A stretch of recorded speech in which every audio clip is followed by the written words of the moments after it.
Sa tumitinding tensyon sa Middle East, ikinabahala ng ilang senador ang posibleng epekto nito sa bansa, lalo na sa krudo.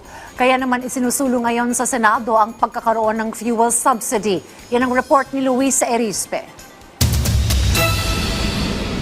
Hindi makakaila ang banta sa buong mundo ng gulo na nangyayari ngayon sa Middle East. Bilang pangunahing pinagkukunan ng krudo at langis, siguradong may epekto ito sa pandaigdigang presyo at supply. Kaya naman sa Pilipinas, ang mga senador panukalang magkaroon na ng fuel subsidy, lalo na ang mga tsuper, magsasaka at mangingisda. Ayon kay Senator Raffy Tulfo, dapat pag-aralan din kung mabibigyan ng subsidiya kahit ang mga nagtatrabaho sa middle class. Concerned din ako yung pagtaas ng langis. Pag tumaas yan, maapektuhan yung transport group natin. So dapat nakaredy yung ating gobyerno pagdating sa subsidy, all subsidy sa ating mga fisher folks, sa ating mga transport group, sa mga tricycle driver, jeepney driver, maapektuhan yan, pati mga farmers natin. Kahit si Senator Sherwin Gatchalian, pabor din sa subsidy. Dapat nga raw, babaan na ang threshold o basihan para makapagbigay ng ayuda ang gobyerno. Base kasi sa Pantawid Pasada program, dapat umabot muna sa $80 per barrel ang presyo para magkaayuda. Pero dapat ibase na lang raw ito sa porsyento para otomatiko nang magkakaroon ng fuel subsidy. Pabor din naman dito si Senator Kiko Pangilinan, pero para sa kanya, mas maganda kung pansamantala din munang sususpindihin ang excise tax sa diesel at kerosene. Pero si Senator Risa Hontiveros, ang nais naman ay long-term na energy solution, lalo na't hindi malaman kung kailan huhupa ang sigalot sa Middle East. Pero panawagan pa rin niya, sana maresolba ang problema ng tahimik at sa negosasyon upang hindi na lumawak pa. We really hope, each one of us hopes and prays na hindi ito mag-spill over. Pero 'di ba, kung anong mangyari sa Middle East or for that matter any part of the world, makakaapekto talaga sa buong mundo. Urgent call, tigil putukan sa gerang 'yan, bumalik sa negosasyon at pilit na pagkasunduan yung mga issue na sabi ay dahilan daw kung bakit nangyayari ito.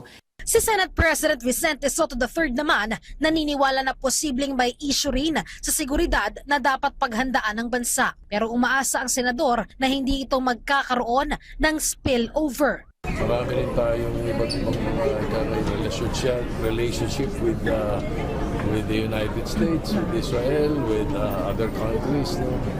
So, dapat talagang basta tingin pinakamaganda, close monitoring. We should be very vigilant about what's happening in the Middle East. We are reviewing already the possibility of the BFA, di ba? Or yung iba pang mga kasunduan natin sa United States. Pinag-uusapan naman talaga ng I think we should, even without this, kahit kung wala ito, di ba? Pinag-uusapan naman talaga yan. I think the national government should be more concerned.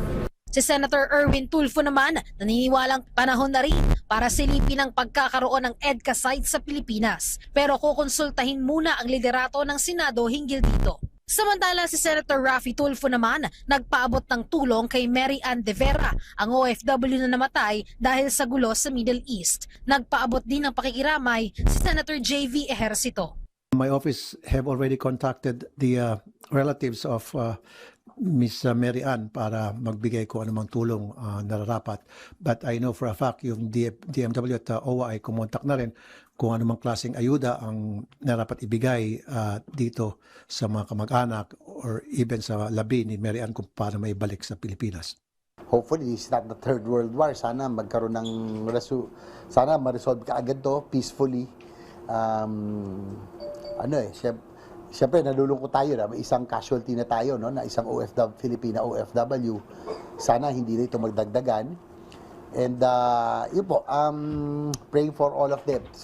I'm sure that DMW is already making preparations. Umaasa naman si Senator Bongo maging mabilis ang repatriation lalo na sa mga OFW na nangangailangan ng tulong sa Middle East.